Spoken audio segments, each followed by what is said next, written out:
Hey everybody, this is Brajesh here. My dear friends, in my earlier video, I discussed about whether disallowance under section 40A of the Act is confined or limited to the amount payable and not to the amount already paid, and whether the decision of Supreme Court in Palam Gas Service versus CIT reported in 2017 394 ITR 300 requires reconsideration. The link for that video is given here. You may watch that video by clicking the above link. Now, I will discuss the issue of subclause IA having been inserted to the clause A of section 40 of the Act with effect from 1st April 2005 by Finance Act 2004 would apply only from the financial year 5-6 and hence cannot apply to the present case pertaining to financial year 4-5. In this case, that is Civil Appeal number 7865/2009 in the case of Sri Chaudhary Transport Company versus IT. Keep watching this video till end in order to understand the various important aspects of TDS on transport contract under Income Tax Act. Quite conscious of the position that the decision of the Supreme Court in the case of Palam Gas Service practically covers the substance of present matter against the SSE, learned counsel for the SSE has made a few alternative attempts to argue against the disallowance in question. The court observed the learned counsel submit that the said subclause IA having been inserted to clause A of the section 40 of the Act with effect from 1st April 2005 by Finance Act 2004 would apply only from the financial year 5-6 and hence cannot apply to the present case pertaining to financial year 4-5. There is no doubt that in the case of Pugh Ghosh, the Calcutta High Court indeed took the view which the learned counsel for the SSE has conveyed before us. The Calcutta High Court observed that the said Finance Act 2004 got presidential assent on 10 September 2004 and it was provided that the provision in question shall stand inserted with effect from 1st April 2005. According to the Calcutta High Court, the SSE could not have foreseen prior to 10 September 2004 that any amount paid to the contractor without deducting tax at source was likely to become non-deductible in computation of income under section 40 and that the legislature, being conscious of the likely predicament, provided that the provision shall become operative from 1st April 2005. The court further proceeded to observe that any other interpretation would amount to punishing the SSE for no fault of his. The High Court further observed that section 11 of the said Finance Act inserting subclause IA did not provide that the same was to become effective from the assessment year 5-6. The Supreme Court observed the opinion of the Calcutta High Court in the case of Pugh Ghosh, that is, admittedly, the Finance Act 2004 got presidential assent on September 10, 2004. The SSE could not have foreseen prior to September 10, 2004 that any amount paid to a contractor without deducting tax at source was likely to become not deductible under section 40. It is difficult to assume that the legislature was not aware or did not foresee the aforesaid predicament. The legislature therefore provided that the Act shall become operative on April 1st, 2005. Any other interpretation shall amount to punishing the SSE for no fault of his, following the judgment in the case of Hindustan Electrographite.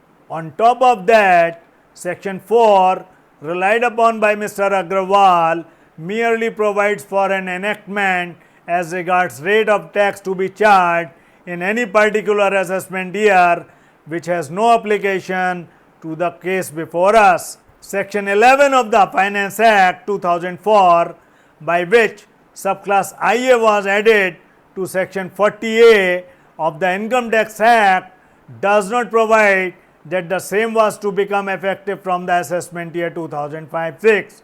It merely says it shall become effective on April 1st, 2005, which for reasons already discussed should mean to refer to the financial year. There is as such no scope for any ambiguity, nor is there any scope for confusion. The Learned Counsel for the SSC has submitted that the revenue has accepted the said decision and has not filed any appeal against the same. The court observed. It appears, however, that the amount of deduction in the said case was only a sum of rupees 4,30,386, and obviously the net tax effect in that case decided on 12/7/2016 was on the lower side, the Honorable Supreme Court observed. In any case, the said decision cannot be treated as final declaration of law on the subject merely because the same has not been appealed against. The court held, having examined the law applicable with respect, we find it difficult to approve the above quoted opinion of the Calcutta High Court, particularly when it does not appear standing in conformity with the scheme of assessment of income tax under the Act of 1961, and where the High Court seems to have not noticed the proviso to clause IA of section 40A of the Act forming the part of the amendment in question, the Honorable Supreme Court held. It needs hardly any detailed discussion that in income tax matters, the law to be applied is that in force in the assessment year in question, unless stated otherwise by express intendment or by necessary implication, the court held. In the case of CIT West Bengal versus Isthmian Steamship Lines reported in 1951, 28 ER 572, a three-judge bench of Supreme Court exposited on the fundamental principle that income tax matters, the law to be applied is the law in force in the assessment year unless otherwise stated or implied.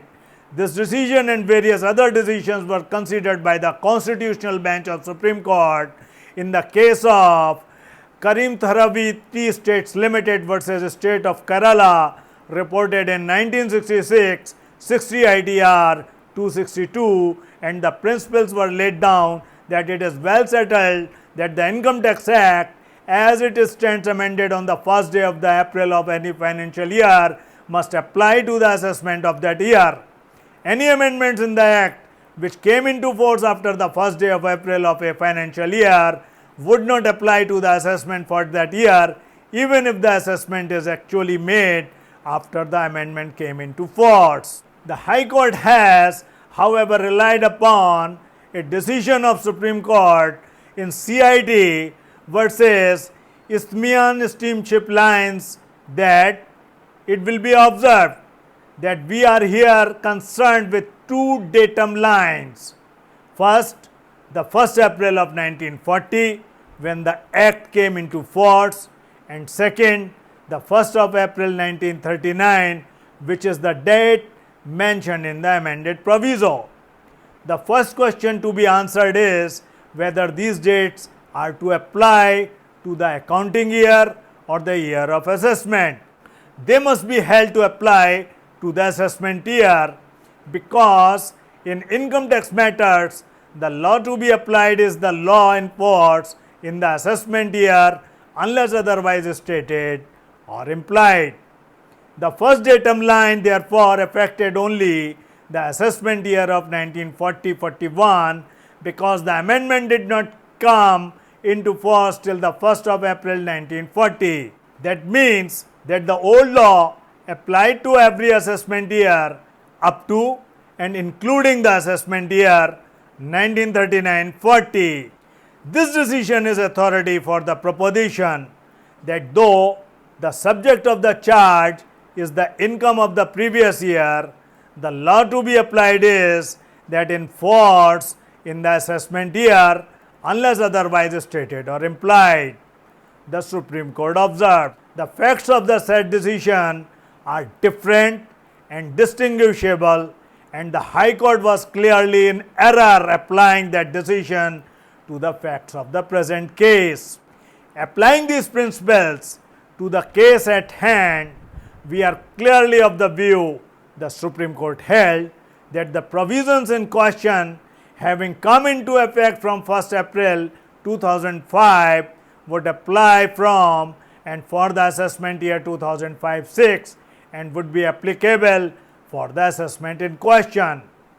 Putting it differently, the legislature consciously made the said subclause IA of the section 40A of the Act effective from 1st April 2005, meaning thereby that the same was to be applicable from and for the assessment year 5-6, and neither there had been express intendment nor any implication that it would apply only for the financial year 5-6.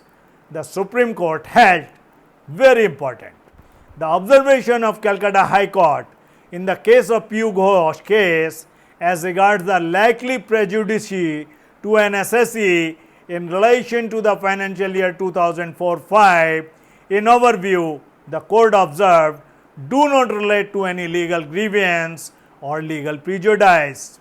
The requirement of deducting tax at source was already existing as per section 194C of the Act, and it was the bounden duty of the assessee to make such deduction of TDS and to make over the same to the revenue. Section 201 was also in existence, which made it clear that default in making deduction in accordance with the provisions of the Act would make the assessee an assessee in default. The assessee cannot suggest that even if the obligation of TDS on the payments made by him was existing by virtue of section 194C2, he would have honored such an obligation only if, being aware of the drastic consequences of default, that such payment shall not be deducted for the purposes of drawing up the assessment, the Supreme Court held. Apart from the above, significant it is to notice that by the amendment in question, clause IA was added to section 40A of the Act with a proviso to the effect that where, in respect of the sum referable to TDS requirement, tax has been deducted in any subsequent year or has been deducted during the previous year but paid in any subsequent year after expiry of the time prescribed in section 201, such sum shall be allowed as a deduction in computing the income of the previous year in which such tax has been paid. The Supreme Court observed, the proviso effectively took care of the case of any bona fide assessee who would earnestly comply with the requirement of deducting the tax at source. It is evident that the said proviso has totally escaped the attention of Calcutta High Court in the case of P.U. Ghosh. The court observed, in fact, the relaxation by way of the proviso to section 40A IA of the Act had further been modulated by way of various subsequent amendments to further mitigate the hardships of the bona fide assessees, that the said decision in P.U. Ghosh case cannot be regarded as correct on law. The Honorable Court held, it is very important.